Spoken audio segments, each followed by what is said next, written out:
बिस्मिल्लाहिर्रहमानिर्रहीम, अस्सलाम वालेकुम। आप देख रहे हैं पाकिस्तान न्यूज़। नादरीन, उम्मीद करता हूँ आप खैरियत से होंगे।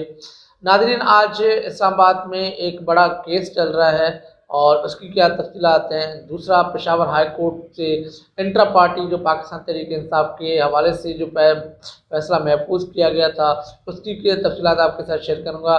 और तीसरी बड़ी मोस्ट इम्पॉर्टेंट है खबर है, जिस तरह पाकिस्तान में और यूजुअली अभी चल भी रहा है, पंजाब और पेशावर के अंदर जो लोग कागजात जमा करवा रहे थे या जो कागजात जिस वजह से मुस्तरद किए गए थे, उनकी वसूली जो रिटर्निंग ऑफिसर होते हैं उनके जो कागजात जिसके मुस्तरद किए जाते हैं, जिस तरह टर्मिनल में चले जाते हैं, तो वहाँ पर जमा करवाने के लिए भी लोगों से कागजात छीने जा रहे हैं। उनकी क्या तफसीलात है वो आपके साथ शेयर करूँगा। तो नाज़रीन, सबसे पहले आपको बताना चाहूँगा कि आज सुप्रीम कोर्ट के अंदर तौहीन इलेक्शन कमीशन का केस चल रहा था, जिसमें सरदार लतीफ़ खोसा और शोएब शाहीन भी शामिल थे।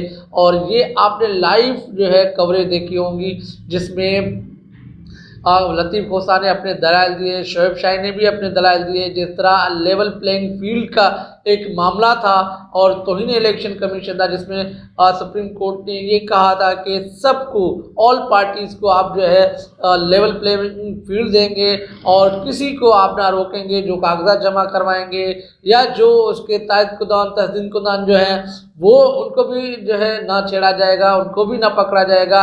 वो तमाम तर चीज़ें होती रही। और उसके बाद बड़ी बात यह है कि सूबाई प्रोफेशनली जो इलेक्शन कमीशन के जो नुमाइंदे हैं, उन लोगों ने भी लेटर लिखा, जिसमें सबसे बड़ा ये था कि आईजी आज का बड़ा रोल था और इलेक्शन कमीशन का। तो आज जो है लतीफ़ खोसा साहब ने दलाल शुरू की है और दलाल देते हुए लाइव कवरेज आपने देखी होगी, जिसमें लतीफ़ खोसा को हमारे काजी फायद चीफ जस्टिस साहब है वो उनको टोक रहे थे और जिस तरीके से कह रहे हैं कि किसके खिलाफ आपने ये किया है, उनका नाम लें और क्या क्या चीज़ें आपके पास सबूत क्या है। जिस तरह लतीफ़ खोसा ने कहा कि हमारे पास बिल्कुल सबूत है और ये वीडियो शामिल है, जहाँ लोगों को पंजाब के अंदर जिस तरीके से लोगों को रोका गया, पकड़ा गया, धकड़ा गया, जिसमें कोई level playing field Pakistan Tehreek इंसाफ को नहीं दी गई, जिस पे हम सुप्रीम कोर्ट में मौजूद हुए हैं और वहाँ पर काजी फायद ईसा साहब ने बार बार इस चीज़ को रोका कि आप इस तरह क्यों नहीं गए और ये तरीक़ेकार क्यों नहीं किया गया। बात दरअसल ये होती है, जब कोई इंसाफ लेने आता है कि उनकी डायरेक्शन समझी जाती है कि आप डायरेक्शन क्यों नहीं ली या ये डायरेक्शन होनी चाहिए थी आपके लिए, मगर वो उसी बात पे जो है काजी फायद ईसा साहब टोकते रहे। सिर्फ एक पार्टी को टारगेट किया हुआ है और वो एक पार्टी बने हुए हैं। और इस टाइम जिस मनसब पे ये शख्स बैठे हुए हैं और जिस तरीके से लोगों को अननोन तरीके से कह रहे हैं कि ये कौन है, वो कौन है, ये मैं इसको जानता नहीं हूँ, इट मीन्स जिसके टैक्स से उसको सैलरी मिलती है, जिस मनसब पे वो बैठा हुआ है, आज उन लोगों को ये नहीं जानता, आज उन लोगों को नहीं जानता कि जिसके साथ जुल्म जबर हुआ। और कह रहे हैं कि वो लोग जो है अपने एप्लीकेशन दायर क्यों नहीं करते। तो एक बड़ा एक सिनेरियो बना हुआ है, जिस तरीके से पाकिस्तान तहरीक इंसाफ को क्रैश करने की कोशिश की जा रही है। और इसमें तमाम तर इदारे, no any single department are with Pakistan Tehreek Insaf, all department, all जो है तमाम इदारे इस टाइम एक पार्टी को जो है उसको तोड़ने के लिए, उसको ख़त्म करने के लिए लगे हुए। चाहे आपकी अदलिया हो, चाहे आपकी इस्टेब्लिशमेंट हो, चाहे ब्यूरोक्रेट हो और चाहे आपकी पार्टीज़ हो, जो 13-15 पार्टीज़ इस टाइम जो डेमोक्रेसी की बात करती थी, आज भी वो यही बात कर रहे हैं कि इस पार्टी को ख़त्म किया जाए। तो कहने का मकसद ये है कि ये मकसद तो कामयाब नहीं होगा, क्योंकि ये जो पार्टी है वो अब अवामी पार्टी बन चुकी है, जिसकी जो मकबूलियत है इस टाइम 90% मकबूलियत है पाकिस्तान तरीके इंसाफ के इस पाकिस्तान के अंदर। तो ये मुमकिन नहीं है और जिस पे ये सारी चीज़ें करते हैं। और जब सुप्रीम कोर्ट में ये खत पढ़ा गया, उसके मुताबिक काजी फायद साहब के साथ कोई उसके बाद जवाब नहीं था, ना ही उसके बाद हिलने का मौका दिया गया लतीफ़ खोसा की तरफ से।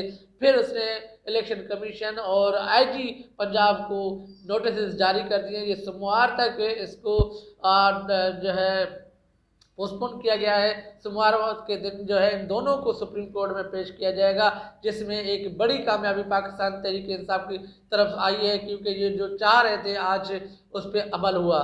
और दूसरी बात यह कि इलेक्शन इंट्रा पार्टी के हवाले से जब से पेशावर हाई कोर्ट ने एक फैसला दिया हुआ था, जिसमें इलेक्शन कमीशन की जो फैसला था उसको मुअत्तल किया हुआ था जब तक इसकी 9 तारीख को हेयरिंग नहीं होगी, और एक पार्टी को आप कलअदम करा नहीं दे सकते। और उसके बाद जब कल सुप्रीम कोर्ट के ऑनरेबल जज ने ये रिमार्क्स दिए कि एक इस्लामाबाद हाई कोर्ट ये किस तरह फैसले दे रहा है कि बगैर किसी फरीक को सुने आज जो है ये फैसले दे रहे हैं, तो आज उसका रिजल्ट सामने आ गया कि उसको आज इलेक्शन कमीशन को कल सुनकर फैसला महफूज किया गया, और आज इंट्रा पार्टी को कलअदम करवा करके और जो इलेक्शन कमीशन का फैसला है उसको बहाल किया गया है। पाकिस्तान तहरीक इंसाफ के लिए एक बड़ा धचका, और जिस तरह लोग कह रहे हैं कि एक बड़ा धचका भी है और बिल्कुल होना भी चाहिए, मगर पाकिस्तान तहरीक इंसाफ के जो लीडरशिप है इससे बड़ा सोच के बैठी हुई हैं। उनका प्लान, हमने उनको घबराया हुआ नहीं देख रहा है, परेशान नहीं। वो हमेशा आज भी ट्विटर के ऊपर यही तसल्ली दे रहे हैं कि आपने घबराना नहीं है और हमने तैयारी की हुई है। जो इनकी तैयारी है वो आपको 9 तारीख से पहले बाद पता लग जाएगा कि ये जो तैयारी है इनकी वो किस तरह तैयारी है और किस तरीके से उस तारीख को ये केश करते हैं, फ़ायदा उठाते हैं। इस टाइम पाकिस्तान तहरीक इंसाफ के पास बल्ला नहीं रहा। ये एक बड़ा धचका है पाकिस्तान तहरीक इंसाफ को। और तीसरी बड़ी बात, जो आज आखिरी दिन था, जो जिस तरह कागजात मुस्तरद किए थे, जिस तरीके से उनके जो रिमार्क्स हैं और जो कागजात है मुस्तरदी जो रिपोर्ट होती है वो आज लेने की आखिरी, और ट्रिब्यूनल में जो है उसको चैलेंज करने के लिए भी आखिरी तारीख थी। मगर आज पेशावर में देखा गया कि वहाँ पर लोगों को पकड़ धकड़ कर जो है जेलों में डाला जा रहा है, उन लोगों को कागज जमा करने नहीं दे रहे।